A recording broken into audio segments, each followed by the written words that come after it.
Yeah, now we're in. So,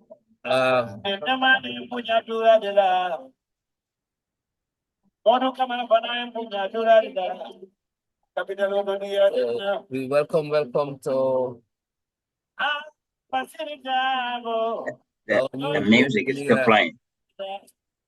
The music.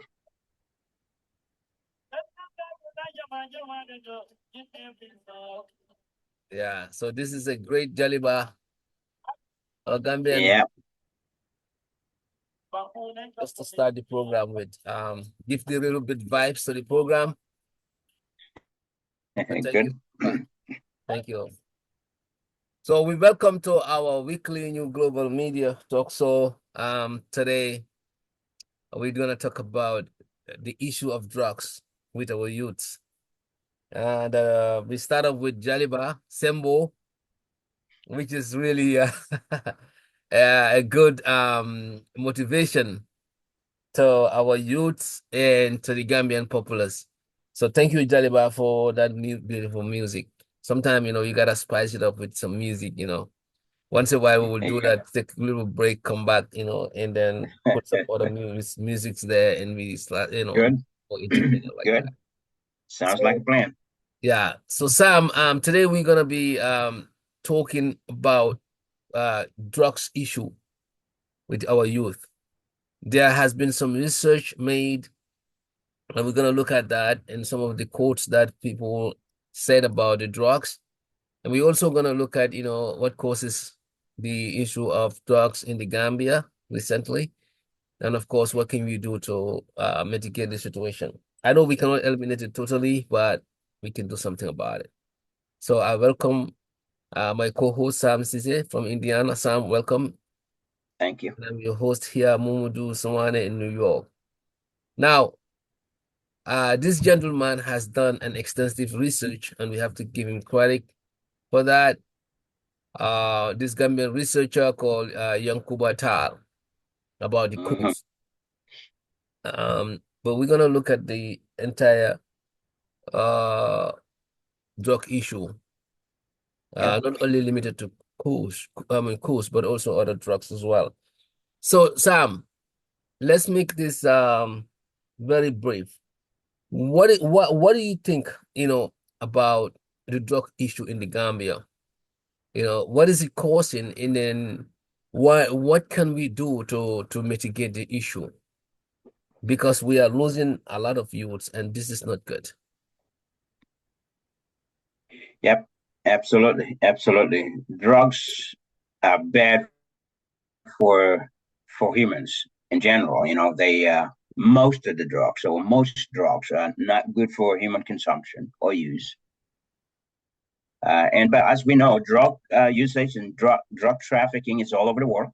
Is almost every country is fighting drugs. War on drugs is all over the place. Now the question is, how do we fight it, and what can we do to minimize the use of drugs, or even stop it from coming into our country? That's one.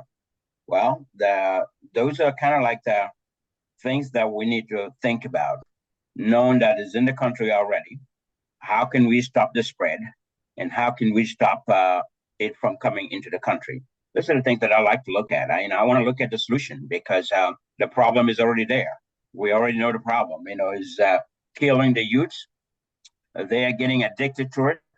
They are finding every means possible to get money to get to buy the drugs, because they are addicted to it. Is causing all kinds of problems in our society.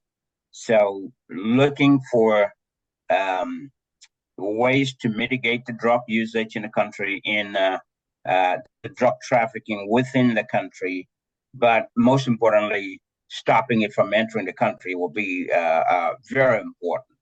And so when we start talking about that, is number one, before, this can all be done together. It all depends on the drug law enforcement, the drug enforcement agency in our country. How strong are they? Do they have the tools and technology they need? do they have the manpower to tackle drugs from entering any port of entry, from the airport, the seaport, and all the borders surrounding Gambia? If they can be in every point where they can stop it from coming, I think that's the first line of defense, to stop it from coming. Then we can fight while the other group is fighting what is within the country. Fighting within the country is very important.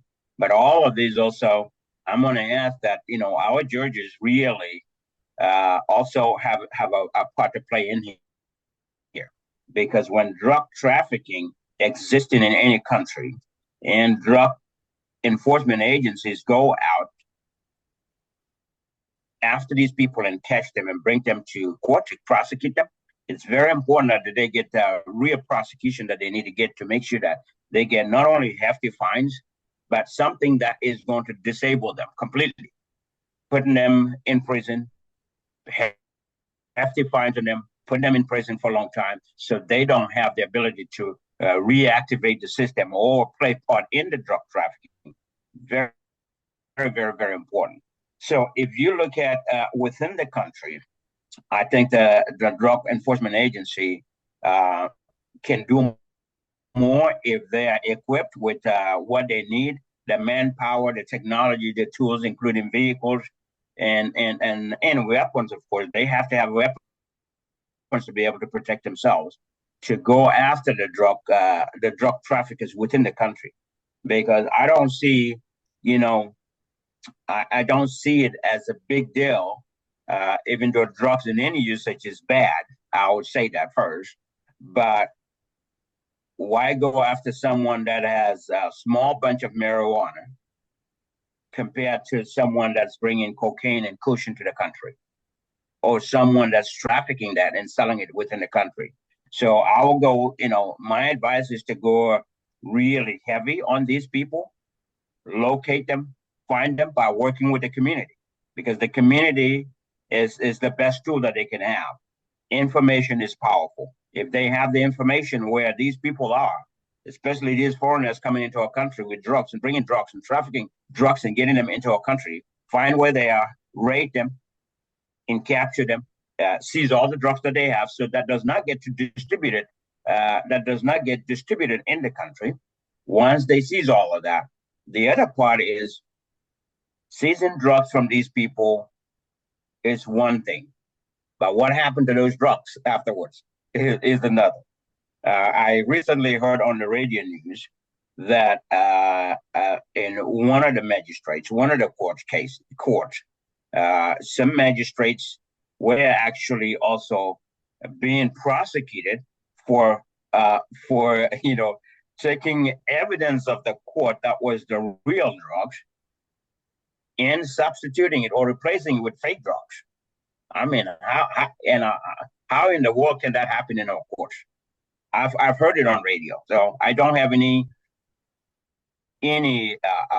facts, but if it's said on the radio, it was written on the news. It was on the news, and I've not seen anywhere anybody came to defend those allegations, or anybody came out to say no, that is not true. So I assume it is true that the drugs that are being confiscated from these people within the country really, of course, they are evidence to any crime, to any drug criminal case or prosecution.